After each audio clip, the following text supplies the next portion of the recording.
Guys हमारा आज का एक्सप्लेनेशन जो है वो है आप लोगों की पोएम आई रिमेंबर। आप लोग जैसे यहाँ पर देख सकते हैं कि ये जो फर्स्ट यहाँ पर दिया हुआ है इसमें 8 लाइंस है। मैं 4 लाइंस करके आप लोग को एक्सप्लेन करूँगी, ठीक से आप लोग देख लीजिए। सो फर्स्ट हमारा जो स्टेंजा होगा वो है आई रिमेंबर से केम पीपिंग एट अ मॉन तक। यहाँ पर the first stanza of Thomas hoods poem opens with the refrain which makes up the title. Hood wastes no time and opts for this stylistic technique in order to introduce his persona to readers from the very beginning.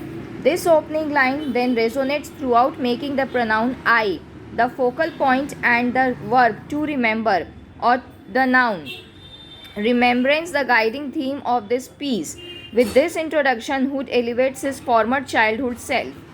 In this stanza, the reader is made aware of the continuing theme of reminiscence, accompanying the poet speaker on his nostalgic trip through his formative years. The reader becomes an intricate part of his journey. The poet begins to expand on the details of the house where he was born. He begins by mentioning the little window from where the frail sunrays entered the room every morning. The child therefore enjoyed seeing the day go by from morning to night. As a result, neither the day was extended by a lot nor it came to an end early. Hood shows how this movement of a perfectly balanced day never ceased to excite him when he was a child. These memories of the sun peeking through the window in the morning also reveal the speaker's naivety as a child. In a sense, these lines bring forth the poet's young and insouciant self in front of readers. Next हमारी जो line होगी ही से लेके breath away तक होगी। इसमें poet moving from the bright and joyful days of his childhood, the poet delves deeper into the darker state of his present self. Out of the comfort of his early childhood days, the poet now wishes for the night to suffocate him, to take his breath away. This reveals a more delicate relation between the poet and has with his younger self that goes beyond the idea of just a casual fondness for childhood. His yearning for death is a reflection of his extremely tiring and difficult present. The depiction of the sunshine and daytime, which represents the brighter and happier period of his life, underlines the noticeable gap shared between the past and the present. The pain that life is causing him is evident in his desire to be gone with the night. The image of the night therefore stands for everything from darkness and hopelessness to suffering and hollowness. It becomes a symbol that represents Hood's depressive and gloomy adult self. Next हमारी जो line है I remember से लेके those flowers made of light तक है। Okay guys, तो this second stanza of the poem introduces the readers to a new and more lively setting. The playful and joyous time of the speaker's life is accurately portrayed here. In this stanza, he shifts the focus from his house to his garden. In this setting, he refers to a great variety of flowers that he witnessed blooming there. He mentions red and white roses, violets, lilies, and even lilacs. The mention of these flowers and an abundance of color are the two main elements in this stanza. Together they bring a subtle richness and beauty to the entire poem. Although surpassingly beautiful and full of life, these flowers and their attributes make them appear utterly delicate and frighteningly fragile. This point is made stronger when the poet compares them and calls them as being made of light, followed by an exclamation mark. The light metamorphically hints at how heavenly and ephemeral those flowers seemed to the speaker when he was a child. Next हमारा जो line का explanation है the lilac से लेके tree is living yet तक. The lilac से tree is living yet तक. Okay, in the next few lines the poet intentionally picks up an incident from his past. This technique of incorporating episodes from his personal life makes the poem more reliable and honest. The casual image of a robin's nest in the lilacs provides a sense of comfort to readers. It also brings them closer to the persona and helps them understand him better. This imagery clearly stands out as the lilacs and the robin are part of the happy and memorable days of the speaker's childhood. With a controlled pace, the poet continues to dig deeper into his memories. He returns to the gloomy fragments of the present day, caressing the memories of these good old days. He fleetingly discusses the laburnum that his brother planted in the garden on his birthday. He addresses the fact that even after all these years, the memory of the tree planted years ago is still alive. The tree is living yet. This last line can convey another meaning. The other idea presented here is that the poet recognizes the tree as a tangible reminder of his buried past, a token from his brother who is no longer alive. Next आपकी जो line का explanation है, I remember से to swallow on the wing तक, I remember से to swallow on the wing तक. The third stanza is propelled by Hood's experiences associated with nature, specifically the laburnum tree, which is referred to in the previous stanza.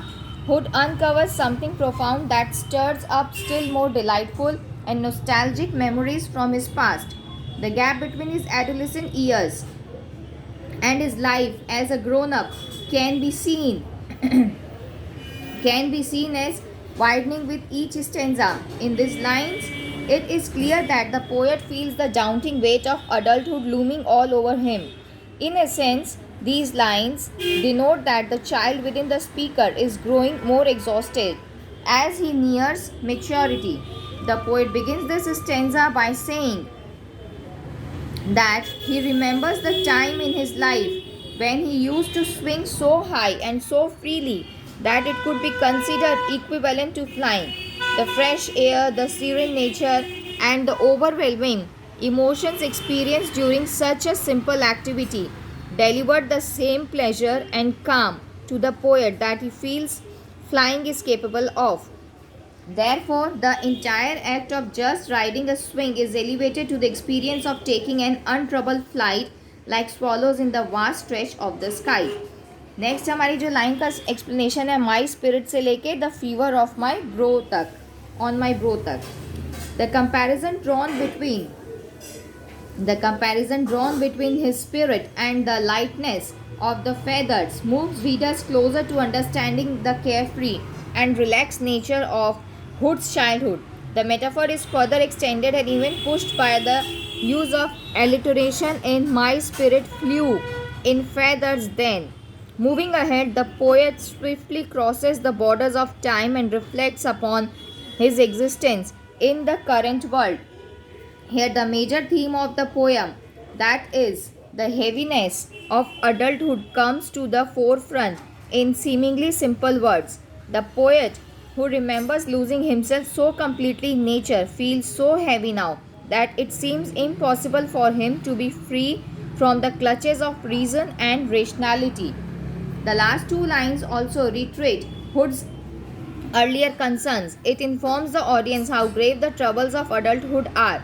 The present concerns are so prominent, according to Hood, that no childhood memories of summer pools can cool down the fitful fever of his life. This means that the poet cannot just simply slide back into his comforting memories and avoid the situation at hand.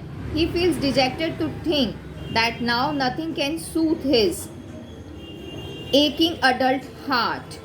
Next हम आ जाते हैं हमारे ending conclusion में, जहाँ आपका I remember से where close against the sky तक का एक्सप्लेनेशन है. Even though the glorification of the past still continues in these lines, the stanza finally indicates the end in a state of abject hopelessness. The speaker laments the loss of naivety and innocence as an adult, which is the dominant theme of this poem. His remembrance and his desire to return to his earlier state stand unattended. In all, readers witness how Hood's memories of a perfect childhood and his sense of freedom and independence come to a shattering halt as soon as he realizes that there is no return to the happy and blissful days. Hood begins this stanza by referring to the fir trees that stood dark and high against the sky. Earlier, these trees gave the speaker something to look up to, as he was of the opinion that they were close to the sky or heaven. The mysterious and almost magnificent of the fir trees attracted his innocent mind. Therefore, he demonstrates how he saw the world as a child, thinking that the world was full of hope and possibilities. Last हमारी जो line है, it was childish से लेके then when I was a boy. It is only now that he realizes how naive and ignorant he was back then. It was his ignorance and a childish belief that made him trust that heaven was not far off.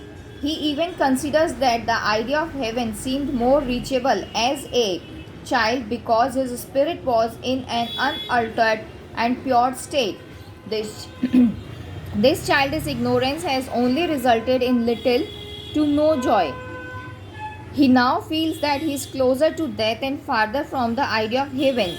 Such neglect allowed him to live contentedly in the past. However, his reasoning and intellect now no longer bring him comfort. Instead, this makes him feel as though heaven is out of his reach as compared to when he was a boy. Toward the end, the poem's tone is filled with regret and hopelessness.